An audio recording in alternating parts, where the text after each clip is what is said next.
뇌물죄는 유죄, 제3자 뇌물죄는 무죄 하는 것이 박근혜 재판까지도 염두에 둔 포석이다 이런 느낌 확 들거든요. 뭐냐면 뇌물죄는 박근혜 대통령을 여기에 뇌물이 나왔으니까 공여자가 그다음에 그 뇌물을 받은 박근혜 유죄가 되기 위해서는 박근혜 대통령과 최순실의 공동지갑을 입증을 해야 되는데 이 입증이 녹록치가 않은 거거든요. 자, 뇌물죄는 최순실 뇌물죄. 자, 여기서 뇌물죄 요소 끝났어. 근데 박근혜 유죄를 걸 수 있는 거는 미르재단과 K스포츠재단 제3자 뇌물죄면 박근혜 대통령이 전 대통령이 바로 걸리는 거거든요. 네. 이걸 좀 선을 끊어놓은 거 아닌가? 아니, 죄송합니다. 정봉 전 의원님께서 잘못 보고 계신 것 같고요. 아, 잘못 보고 있는 거예요? 예, 죄송합니다. 지적을 지금 단순 뇌물죄가 인정됐고요. 예. 특히나 무죄 부분에서의 판결 설시가 박근혜 대통령이 굉장히 치명적이라고 저는 생각합니다. 그걸 설명해 주세요. 예. 왜냐하면 단순 뇌물죄는 말 그대로 박 대통령이 직접 받았다는 거예요. 공모해서 받은 거죠. 그래서 오히려 단순 뇌물죄가 전액 인정됐기 때문에 박근혜 대통령이 빼박이가 됐다. 저는 그렇게 보고 있고요. 제3자 뇌물은 여기서 제3자는 영재센터와 미르재단 K스포츠재단입니다. 미르 K스포츠는 무죄 나왔지만 영재센터는 또 유죄가 나왔어요. 이런 면에서 봤을 때 박근혜 대통령과 전 대통령과 최순실 씨와의 관계는 굉장히 1심 재판부가 인정을 했다라고 보는 게 맞고 또 하나 말씀드릴게요. 그리고 이재용은 그럼 직접 박근혜 대통령에게 뇌물을 전달한 것으로 완전 판단은 된 겁니다. 더 나아서 굉장히 불리한 게 무죄 부분 아까 말씀드렸죠. 강압적으로 받았다. 판결 재판부께서는 수동적인 금품 제공이라고 표현을 해요. 이재용 삼성전자 부회장이 수동적으로 뇌물을 줬다. 수뢰자, 즉 돈을 받은 박근혜 대통령이 강제적으로 돈 내놔라 했기 때문에 수동적으로 줬다는 표현이에요. 그럼 이것은 굉장히 불리한 양형 요소가 되겠죠. 박근혜 전 대통령이. 그러니까 박 전 대통령에 대한 강요죄를 인정하는 판시인 거죠. 거의. 네, 그래서 지금 이렇게 된 거죠. 그럼 뇌물죄도 인정이 되고 강요죄도 인정이 된다 이렇게 얘기하시는 건가요? 예, 그럼 저는 그렇게 판단될 가능성이 있다고. 거의 그런 셈인데 또 한 가지 이제 아까 정 앵커님의 우려를 하나 나누면 재판부가 다른 경우에 경향성이 좀 달라지는데 전 오늘 판결이 대략 그림이 그려지더라고요. 왜냐하면 이 김진동 부장판사 이야기를 할 때 우리가 보통 사법부의 판단을 존중하니까 판사 성향을 분석하거나 뭐 이게 비난하거나 하는 건 의미가 없다고 보지만 진경준 검사장 사건이 있잖아요. 그때 국민들이 공분했던 게 뭐냐면 친구인 기업주에게 4억 2천만 원의 주식을 무상으로 받잖아요. 10여 년 흐르니까 120억이 돼 있잖아요. 국민들이 여기에 공분한 거거든요. 저렇게 재산 증식하는 경우가 있었던가. 또 현직 검사장이. 그리고 이 현직 검사장을 누가 도대체 승진시켰나. 우병우 민정수석으로 튀었던 거 아니에요, 불똥이. 그런데 나머지가 이게 뇌물이 무죄가 된 게 아니라 진경준이 유죄를 받았기 때문에 해임되고 감옥에 갔는데 그게 법인 차량 이용이라든가 소소한 가족들이 협찬받은 비용이 뇌물로 된 거고 이 4억 2천의 핵심적인 이 주식 부분은 무죄를 했던 무혐의로 냈던 거거든요. 그런 면에서 재단은 무죄, 나머지는 유죄 이렇게 분리 선고하지 않을까 하는 예측들이 많이 있었어요. 그래서 제 주변에 통계적으로 베팅을 하지 않습니까? 어떻게 판결될 것 같아? 기자들이 거의 5년일 것이다. 맞췄고요. 대부분의 법조인들은 5년이 뇌물 공여의 최대 형량이에요. 그러니까 뇌물을 받은 쪽은 형량이 무기까지 가지만 뇌물을 준 쪽은 형량이 약해서 5년이 맥시멈인데 5년을 딱 채우고 사실은 나머지 4개가 유죄이기 때문에 가중을 하면 6, 7년쯤 될 것이다. 7년, 8년, 7년이 많았었죠. 판단이에요. 그럼 구형량이 한 절반 되니까 합리적이다. 이렇게 봤거든요. 근데 그거보다 좀 더 깎았다. 이 부분은 좀 아무래도 찜찜한 여운이 남습니다. 재판부께서 이렇게 말씀을 하셨어요. 판결 선고하면서. 이 사건은 정치 권력과 자본 권력의 부도덕한 밀착이 사건의 본질이다. 그렇죠. 특히 조금 더 읽어볼까요? 피고인들을 승마 지원 관련된 뇌물로 약 73억 원, 피고인 이재용, 최지성, 장충기는 영재센터 지원 관련 뇌물로 약 16억 원을 제공하여 거액의 뇌물을 공유하였고 이를 위해 삼성전자의 자금을 횡령하였다. 횡령하게 대하여 현재까지 피해 변제가 이루어지지 않았다. 또한 승마 지원으로 인한 범죄 행위를 은폐하기 위해 조직적이고 계속적으로 왜곡된 사실관계를 작출하는 등 범죄의 행위 태양에 대한 비난 가능성과 불법성이 크다. 이렇게 말씀하셨어요. 횡령도 다 인정을 했고. 그런데 5년인 거죠. 획령은 얼마가 되는 거예요, 이렇게 되면? 그러니까 이건 합쳐져서 판단해, 종합적으로. 아니, 만약 횡령만 했다고 한다면? 10년 이상. 10년 이상이죠. 특경법 아니에요? 10년 이상 아니에요? 네, 맞습니다. 뭘까? 그러니까 보세요. 이 국외 재산 도피 유죄잖아요. 그것도 10년 이상이에요. 근데 이게 얼마냐 하면은 64억이 인정됐어요. 예, 50억 이상이면 10년 50억 아닙니까? 이상 10년 이상 예. 무기까지. 왜 대한민국 국민들을 예. 다 법조 전문가로 만드냐고요? 그건 굉장히 바람직한 현상입니다. 바람직한 현상이에요? 그럼요. 그럼 변호사 뭐 먹고 살아요? 그래도 먹고 살 수는 있습니다. 이자 변호사는 늘 먹고 살기 힘들다고 손 벌리던데. 더 이상 코멘트하기 어렵습니다. 김대현 네. 변호사님 그럴 뻔했어요. 기자님. 네. 삼성 변호사들 네네. 정말 무죄로 확신했을까요? 그 변호사 입장에서 본다 그러면 무죄 확신을 갖고 이 사안을 대응하지 않았다면 예. 제대로 된 대응이 되지 않겠죠. 그리고 예. 변호사의 임무라는 게 입장이라는 것이 당연히 변호를 맡는 사람의 입장에서 사고하는 게 변론에는 최적화할 수 있는 그런 마인드셋이 아닐까 싶습니다. 예. 김 변호사님, 예. 마지막에 이제 삼성 측 변호사들의 전략. 태평양이면 대단한 그룹 아니에요? 법무법인? 그럼요. 예. 대한민국 훌륭한 법인입니다. 2위 법인이죠. 거기까지는 제가 잘 모르겠습니다. 오늘 멘트를 좀 피하시는 경향이 있네요. 그럼 다음에 보기 힘듭니다. 이재호 변호사님 계속 나오시면 됩니다. 아니, 그런데 전략이 마지막에 모른다. 우리가 알아서 했다. 장충기 사장이 머리 숨기기. 이렇게 갔단 말이에요. 그렇죠. 이 전략이 안 통한 거죠. 예, 그렇습니다. 처음부터 근데 중간중간에 전략이 좀 바뀌었어요. 네네. 좀 설명을 좀 해주시죠. 맨 처음에 이제 가장 큰 전제는 승계 작업 자체가 없다는 거고요. 네. 근데 이거는 어느 누가 봐도 납득하기 어려운 주장 아니겠습니까? 그렇죠. 그런데 캐비넷 서류까지 또 나왔어요. 나오고요. 그러니까 이제 삼성은 이미 이재용 부회장이 승계가 되었다. 그러니까 이미 탑으로 올라섰고 예. 추가적인 승계 작업 이런 건 없다. 이렇게 주장을 했던 것으로 2015년 7월에 M&A 할 때 그 연기금 들어가고 엘리엇과 뭐 이런 등등 과정이 그냥 다 이루어졌는데 네. 그게 무슨 승계냐? 그렇죠. 아하. 그 전에 이미 이재용 씨는 예. 삼성그룹의 총수로서 승계가 됐다는 예. 입장이었어요. 그리고 삼성물산과 제일모직의 합병은 각 회사가 알아서 한 거지.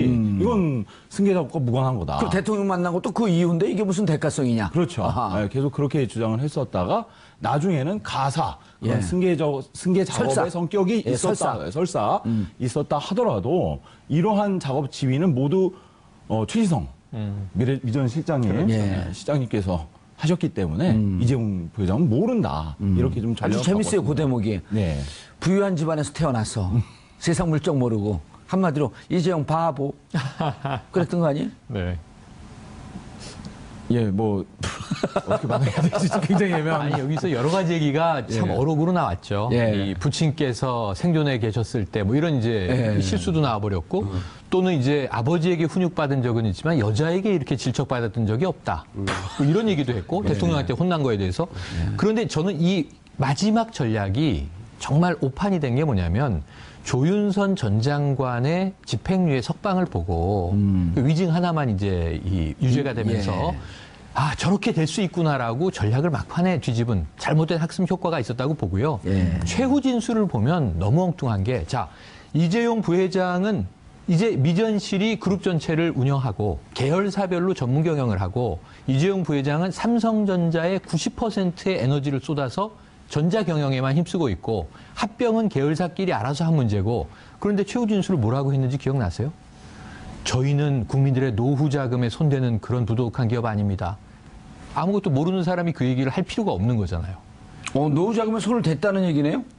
손 안 댔다고. 설마 손을 댔겠습니까? 라는 항변을 마지막에 하는데 그 얘기는 지금 이 제일모직과 삼성물산 합병 관련해서 국민연금이 찬성해 준 얘기인데 그것과는 이재용 부회장은 경영상 관계가 없다고 부하들이 나와서 나의 죄로 소이다. 다 이렇게 얘기를 했는데 굳이 진술의 막판에 또 그런 얘기를 해요. 그래서 제가 보기엔 이거 여론전이지 법리적으로는 하등의 의미가 없는 얘기를 하는구나 이런 생각을 했는데 결국은 그 모든 전략은 먹혀 들어가지 않았고 제가 보기엔 국내 2위의 로펌은 뭐 완전히 이미지를 구겼는데 오늘 좀 얼굴이 달았더라고요. 그래서 이제 이 대표 변호사가 하나도 인정할 수 없다고 그랬지만 제가 그래서 보기엔 또 네티즌들이 발끈했죠. 오늘 밤의 전략은 간단해 보입니다. 항소심에서 3년으로 2년만 깎으면 집행유예로 총수는 석방될 수 있다. 이게 전 합리적인 변호인단의 이 차기 수순으로 예측을 해봅니다. 제가 모두의 말씀을 드렸잖아요. 그래서. 그런 것도 가능하려고 하면 삼성에는 컨트롤 타워라고 해서 미래 전략실이 있었지 않습니까? 미전실요? 예.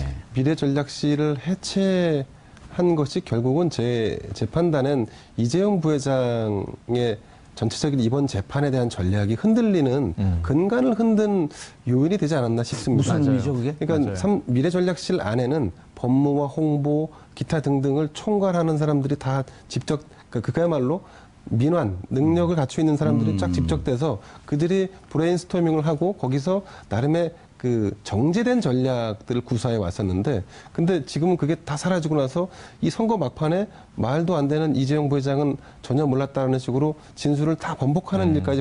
근데 이런 거는 과거 삼성에서 이건희 회장도 있었고 재판을 받는 와중에서 이런 식으로 확 뭔가 이게 전략이 전환되는 사례는 많지 않았거든요. 그렇죠. 근데 이번에는 유달리 전략이 어떤 일관성이 좀 떨어진다거나 아니면 굉장히 터프한 방식으로 네. 대응을 한다거나 이런 부분들을 보면서 아 이게 컨트롤 타워의 부재가 가져오는 현실이구나 하는 느낌도 좀 받았습니다. 그런데 이렇게 해설로 들리지 않고 왜 좀 이렇게 걱정해주는 듯한 말투 들리죠? 아니 해설하신 거죠, 지금? 이제 삼성이라는 기업 자체는 예. 대한민국을 대표하는 기업이니까 기업 자체가 존속하고 그러니까 영업이익을 더 내고 하는 거는 국가 전체 이익이지 않습니까? 지금 상종가 치고 있어요. 오늘 아까 1몇 % 뭐 주가가 떨어지긴 했는데. 예. 네.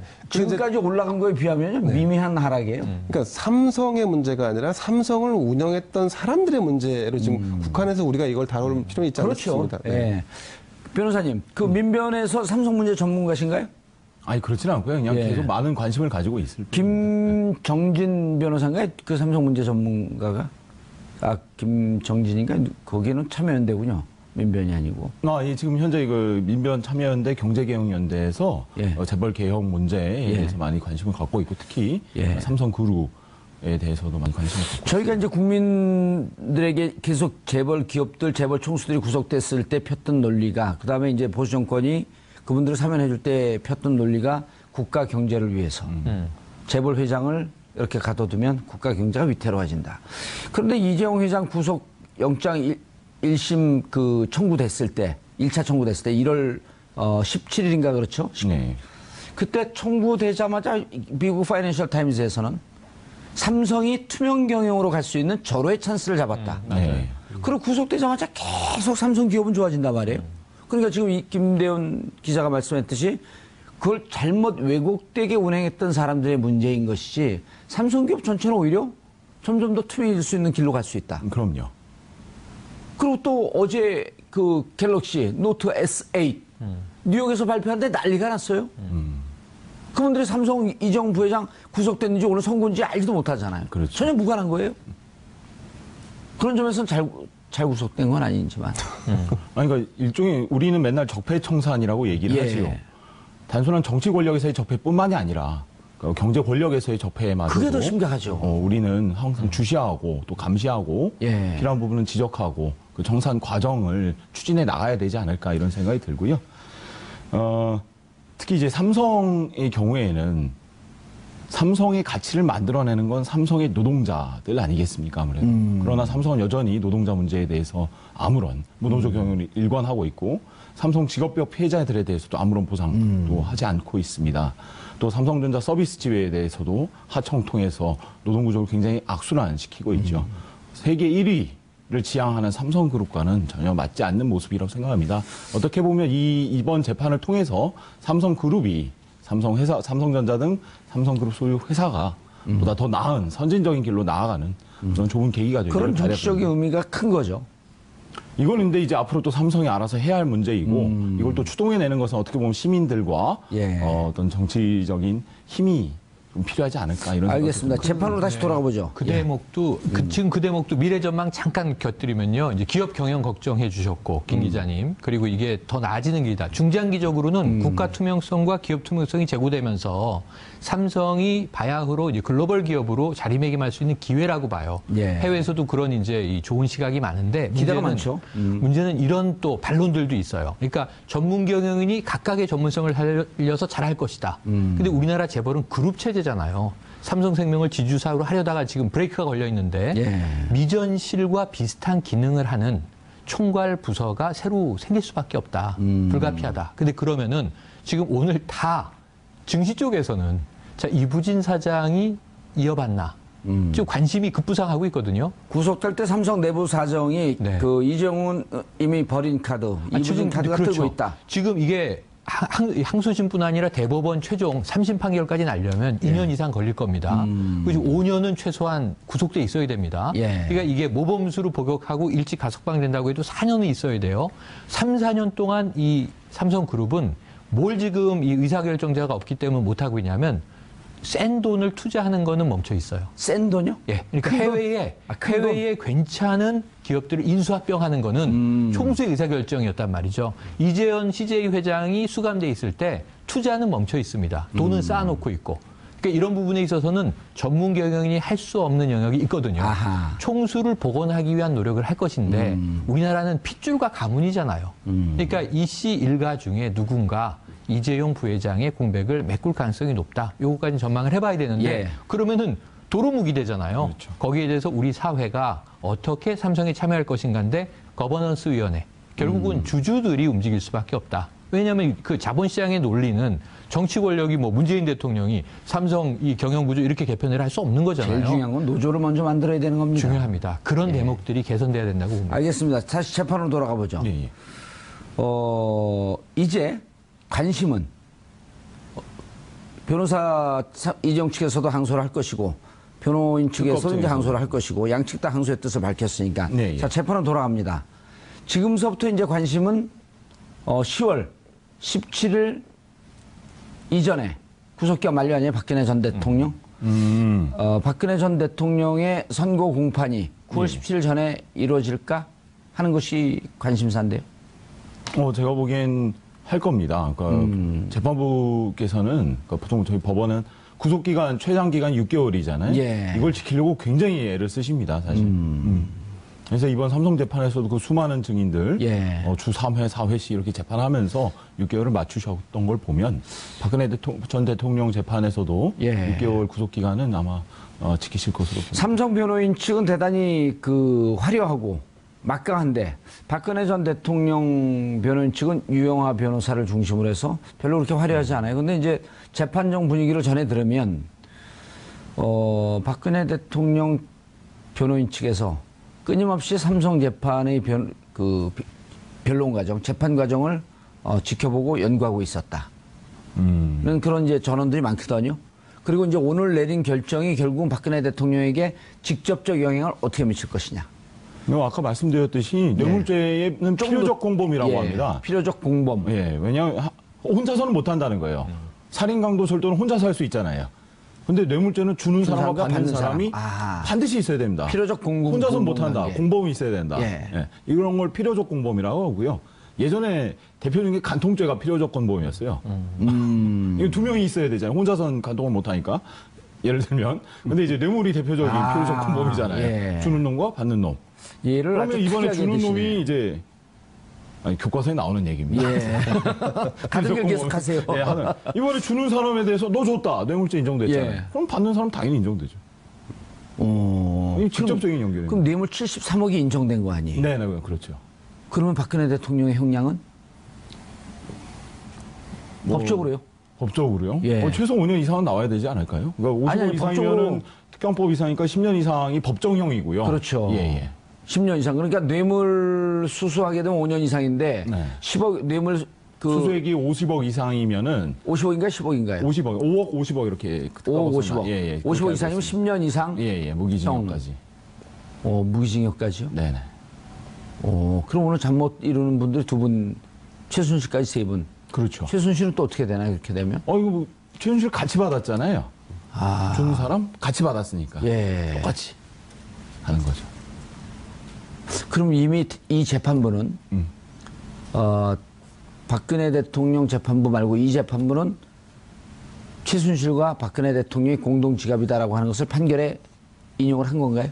그러니까 명시적인 편견은 없는데 그냥 줬다고 그냥 딱. 근데 오늘 그 대목이 중요한 건데 예, 그동안은 그 대목이 중요하잖아요. 경제 공동체라고 얘기했고 예. 같은 지갑이라고 얘기했죠. 예. 법적으로 경제 공동체는 존재하지 않습니다 하고 특검보가 나와서 경제적 이익을 공유했다 이렇게 또 경제적 표현을 이익을 해요. 공유했다. 근데 같은 얘기입니다. 표현만 다르지. 근데 오늘은 전 획기적이라고 봐요. 그 대목이. 뭐냐면 박 전 대통령과 최순실은 이 음모의 공범이에요. 대기업으로부터 돈을 받아내기 위해서 예. 두 명의 역할이 나눠져 있었고 조직적으로 예. 둘이 서로 플레이를 하지 않으면 돈이 굴러 들어올 수 없는 메커니즘이라고 설명을 하는 걸로 충분히 이해가 돼요. 왜냐하면 박 전 대통령은 정치 권력을 가지고 실질력의 대통령으로 강압을 했고 적극적인 압박을 했습니다. 거기에 수동적으로 뇌물을 이제 공유한 게 삼성이 된 거예요. 요 사건에선. 근데 그 돈은 다 어디로 갔냐면 주로 73억 플러스 동계 스포츠 영재센터 16억. 요게 네. 뇌물이거든요. 그러니까 이게 89억이거든요. 근데 요 금액이 전체적으로 다 최순실에게 꽂힌 금액만 계산한 거예요. 아까 이제 재단 직접 얘기는 꽂힌 처음 것만. 했으니까. 미르재단, 키스포츠 재단 빼고. 그러니까 뭐냐면 박 전 대통령이 야 돈 내놔 그랬는데 돈을 최순실이 받았어요. 예. 그러니까 이 둘은 경제적 공동체 이게 아니라 그냥 공모, 그렇죠. 공모로 본 것으로 봐서 이것만 가지고도 충분히 뇌물죄는 형성이 된다라고 판단한 게 심플하더라고요 생각이. 뭐 제가 읽어드릴게요. 이게 가장 확실할 거니까요. 예. 대통령은 그러니까 박근혜 전 대통령이죠. 대통령은 최서원과 오래전부터 개인적인 친분 관계를 맺어왔고 대통령 취임 이후에는 국정 운영에 있어서도 최서원의 관여를 수긍하고 그의 의견을 반영하는 관계에 있었던 점. 대통령은 김종등에게 승마 선수 정유라를 직접 언급하기도 하고 피고인 이재용과의 단독 면담에서도 승마 지원에 관한 특별한 관심을 보이면서 지원이 미흡한 경우에는 피고인 이재용을 강하게 질책하고 임원 교체도 구체적으로 언급하였으며 승마 지원이 이루어진 후에는 피고인들 측에 감사의 마음을 전하기도 한 점. 대통령이 최서원으로부터 삼성의 승마 지원 진행 상황을 계속적으로 전달받아 온 것으로 보이는 점. 대통령이 최서원의 독일 생활이나 승마 지원과 관련된 주변인들의 인사를 직접 챙기기도 한 점 등을 종합하면 대통령과 최서원의 공모 관계가 인정된다. 이렇게 공모 관계는 인정된다. 아니, 뭐 경제적 공동체 이런 문제는 아니거든요. 예. 아마 이제 그 시청자분들은 이제 그 점에 관심이 있을 겁니다. 이 재판 결과가 박근혜 전 대통령에게 어느 정도 영향을 줄 것이냐, 굉장히 큰 영향을 줄 겁니다. 그리고 그러면 얼마의 형량이 과연 나올 수 있느냐? 그걸 제가 물었어요. 근데 이제 제가 얼마의 형량이 나올지 우리가 지금 예단할 수는 없지만 한 가지 우리가 살펴볼 여지가 있는데 지금 이재용 부회장의 경우에는 감형을 고려할 만한 사안들이 있었습니다. 예를 들면 강요에 의해서 어쩔 수 없이 수동적으로 뇌물을 줄 수밖에 없었다라는 부분들이 감형의 사유가 있었다. 그렇습니다. 근데 지금 박근혜 전 대통령과 최순실 씨의 경우에는 감형을 고려할 사유가 거의 없어 보입니다. 게다가 모든 혐의를 다 부정하고 있기 때문에 오히려 그 괘씸죄가 오히려 적용되면 적용됐지 감형의 사유는 제가 볼 때 많지 않아 보입니다. 근데 괘씸죄가 적용할 수 없는 게 무기의 괘씸죄는 없어요. 근데 무기 이제 위에. 말씀을 드리자면 그렇게 하는 거죠. 아니 박근혜 전 대통령을 좀 비호하고 변호한 듯한 말씀을 이제까지 하신 거로 제가 착각해서 착각을 했네요. 죄송합니다. 지금까지 김대현 변호사에 대한 오해, 김대현 편견, 기자입니다. 김대현 기자에 대한 오해, 편견을 가졌으면 제가 사과하고 하야하겠습니다. 저는 뭐 그냥 있는 그대로 항상 말씀을 드렸지. 뭐 이거 중요한 포인트거든요. 네. 감형의 사유가 보이지 않는다. 그렇죠. 오히려 보통 가정하면 가중 요소가 되겠죠. 아니 보통 우리 시청자나 국민분들이 예를 들어갖고 최고 형량이 10년인데 왜 5년이 나왔지? 이런 거 궁금해 하거든요. 그 깎아줄 수 있는 거 아니에요. 판사의 재량으로. 그러지 네, 않나요? 그렇습니다. 예. 그런데 제가 그러면 근데 그럴 때는 감형의 사유가 분명해야 되잖아요. 그렇죠. 이러이러한 사유로 5년에 처한다. 그 양형 이유가 아까 나옵니다. 아까 말씀드렸다시피 이 사건은 정치 권력과 자본 권력의 부도덕한 밀착이 사건의 본질이라고 하시면서도 수동적 뇌물 제공 경위, 명시적이고 개별적 청탁 및 부당한 결과의 부존재, 승계 작업과 무관한 지배구조 개편의 필요성 등은 피고인들에게 유리한 양형 요소이다라고 판단하셨어요. 근데 저는 진짜 좀 여기서 의문을 갖는 것이 이 삼성물산과 제일모직이 합병하고 그 앞에 수많은 에버랜드부터 시작을 하죠. 이런 일련의 과정들, 이 모두 다 승계 작업이고, 이와 무관한 회사들만을 위한 사정이 있었다고 보신 거예요. 예. 저는 이게 뭘까 좀 이해가 안 됩니다. 사실.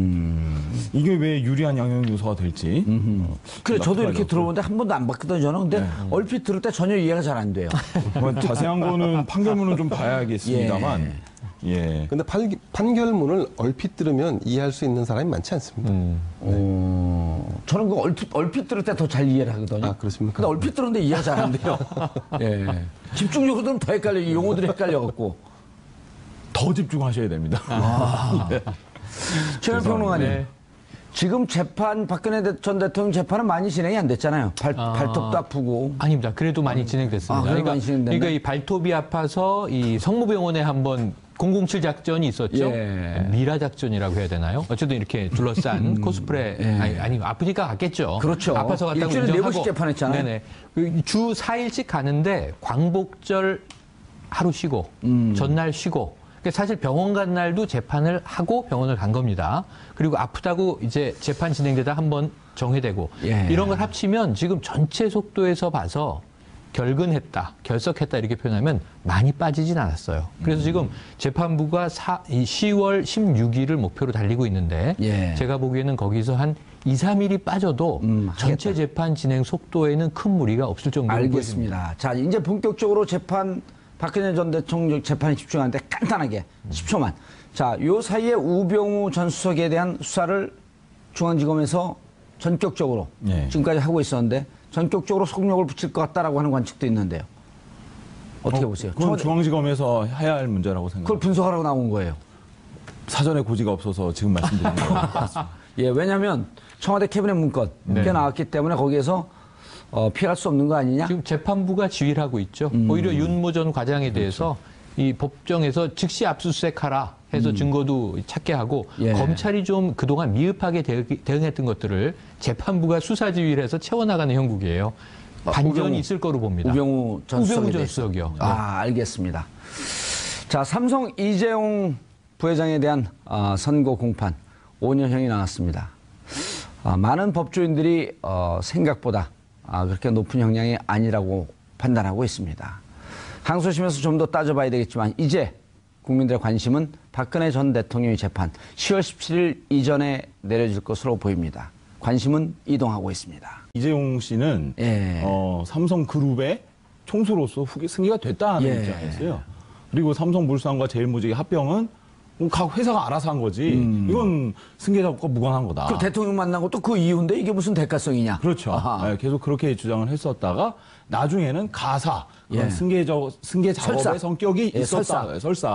있었다 하더라도 이러한 작업 지휘는 모두 최지성 미전 실장님, 예. 시장님께서 하셨기 때문에 이재용 부회장은 모른다. 이렇게 좀 아주 재밌어요, 그 대목이. 네. 부유한 집안에서 태어나서 세상 물정 모르고 한마디로 이재용 바보 그랬던 거 아니에요? 네. 예, 뭐 어떻게 말해야 될지 굉장히 애매한. 아니 여기서 여러 가지 얘기가 참 어록으로 나왔죠. 예. 이 부친께서 생존에 계셨을 때 뭐 이런 이제 예. 실수도 나와버렸고 또는 이제 아버지에게 훈육받은 적은 있지만 여자에게 이렇게 질척받았던 적이 없다. 뭐 이런 얘기도 했고 대통령한테 혼난 거에 대해서. 그런데 저는 이 마지막 전략이 정말 오판이 된 게 뭐냐면 조윤선 전 장관의 집행유예 석방을 보고 그 위증 하나만 이제 이 유죄가 되면서 아 저렇게 될 수 있구나라고 전략을 막판에 뒤집은 잘못된 학습 효과가 있었다고 보고요. 최후 진술을 보면 너무 엉뚱한 게 자 이재용 부회장은 이제 미전실이 그룹 전체를 운영하고 계열사별로 전문 경영을 하고 이재용 부회장은 삼성전자의 90%의 에너지를 쏟아서 전자 경영에만 힘쓰고 있고 합병은 계열사끼리 알아서 한 문제고 그런데 최후 진술을 뭐라고 했는지 기억나세요? 저희는 국민들의 노후 자금에 손대는 그런 부도덕한 기업 아닙니다. 아무것도 모르는 사람이 그 얘기를 할 필요가 없는 거잖아요. 노후 자금에 손을 댔다는 얘기네요? 손 안 댔다고. 설마 손을 댔겠습니까? 라는 항변을 마지막에 하는데 그 얘기는 지금 이 제일모직과 삼성물산 합병 관련해서 국민연금이 찬성해 준 얘기인데 그것과는 이재용 부회장은 경영상 관계가 없다고 부하들이 나와서 나의 죄로 소이다. 다 이렇게 얘기를 했는데 굳이 진술의 막판에 또 그런 얘기를 해요. 그래서 제가 보기엔 이거 여론전이지 법리적으로는 하등의 의미가 없는 얘기를 하는구나 이런 생각을 했는데 결국은 그 모든 전략은 먹혀 들어가지 않았고 제가 보기엔 국내 2위의 로펌은 뭐 완전히 이미지를 구겼는데 오늘 그러니까 이건 합쳐져서 판단해 종합적으로. 아니 만약 횡령만 했다고 한다면 10년 이상. 10년 이상이죠. 특경법 아니에요. 10년 이상 아니에요. 네, 맞습니다. 뭘까? 그러니까 보세요. 이 국외 재산 도피 유죄잖아요. 그것도 10년 이상이에요. 근데 이게 얼마냐 하면은 64억이 인정됐어요. 50억 이상이면 10년 50억 아닙니까? 이상, 10년 이상. 무기까지. 왜 그러니까, 대한민국 국민들 다 법조 전문가로 만드냐고요? 그럼 굉장히 바람직한 현상입니다. 바람직한 현상이에요? 그럼요. 그럼 변호사 뭐 먹고 살아요? 그래도 먹고 살 수는 있습니다. 이재화 변호사는 늘 먹고 살기 힘들다고 손 벌리던데. 더 이상 코멘트하기가 어렵습니다. 김대현 변호사님 그럴 뻔했어요. 기자님. 삼성 변호사들 정말 무죄로 확신했을까요?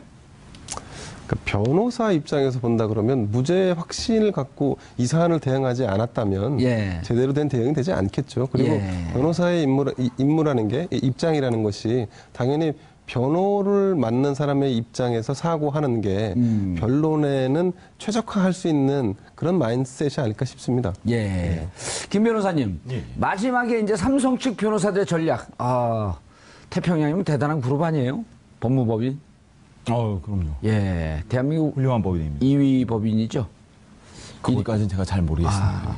오늘 멘트를 좀 피하시는 경향이 있네요. 그럼 다음에 보기 힘듭니다. 이재화 변호사님 계속 나오시면 됩니다.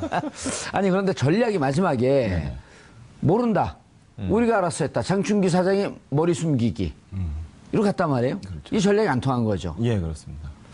처음부터 근데 중간중간에 전략이 좀 바뀌었어요. 네네. 좀 설명 좀 해주시죠. 맨 처음에 이제 가장 큰 전제는 승계 작업 자체가 없다는 거고요. 근데 이거는 어느 누가 봐도 납득하기 어려운 주장 아니겠습니까? 그렇죠. 그런데 캐비넷 서류까지 또 나왔어요. 나오고요. 그러니까 이제 삼성은 이미 이재용 부회장이 승계가 되었다. 그러니까 이미 탑으로 올라섰고 추가적인 승계 작업 이런 건 없다. 이렇게 주장을 했던 것으로 2015년 7월에 M&A 할 때 그 연기금 들어가고 엘리엇과 뭐 이런 등등 과정이 그냥 다 이루어졌는데 그게 무슨 승계냐? 그렇죠. 그 전에 이미 뇌물죄는 유죄, 제3자 뇌물죄는 무죄 하는 것이 박근혜 재판까지도 염두에 둔 포석이다 이런 느낌 확 들거든요. 뭐냐면 뇌물죄는 박근혜 대통령을 여기에 뇌물이 나왔으니까 공여자가 그다음에 그 뇌물을 받은 박근혜 유죄가 되기 위해서는 박근혜 대통령과 최순실의 공동지갑을 입증을 해야 되는데 이 입증이 녹록치가 않은 거거든요. 자, 뇌물죄는 최순실 뇌물죄. 자, 여기서 뇌물죄 요소 끝났어. 근데 박근혜 유죄를 걸 수 있는 거는 미르재단과 K스포츠재단 제3자 뇌물죄면 박근혜 대통령이 전 대통령이 바로 걸리는 거거든요. 이걸 좀 선을 끊어놓은 거 아닌가? 아니, 죄송합니다. 정봉 전 의원님께서 잘못 보고 계신 것 같고요. 잘못 보고 있는 거예요? 죄송합니다. 지적을 지금 단순 뇌물죄가 인정됐고요. 특히나 무죄 부분에서의 판결 설시가 박근혜 대통령에게 굉장히 치명적이라고 저는 생각합니다. 그걸 설명해 주세요. 왜냐하면 단순 뇌물죄는 말 그대로 박 대통령이 직접 받았다는 거예요. 공모해서 받은 거죠. 그래서 오히려 단순 뇌물죄가 전액 인정됐기 때문에 박근혜 대통령이 빼박이가 됐다. 저는 그렇게 보고 있고요. 제3자 뇌물은 여기서 제3자는 영재센터와 미르재단 K스포츠재단입니다. 미르 K스포츠는 무죄 나왔지만 영재센터는 또 유죄가 나왔어요. 이런 면에서 봤을 때 박근혜 대통령과 전 대통령과 최순실 씨와의 관계는 굉장히 1심 재판부가 인정을 했다라고 보는 게 맞고 또 하나 말씀드릴게요. 그리고 이재용은 그럼 직접 박근혜 대통령에게 뇌물을 전달한 것으로 완전 판단은 된 겁니다. 더 나아서 굉장히 불리한 게 무죄 부분 아까 말씀드렸죠. 강압적으로 받았다.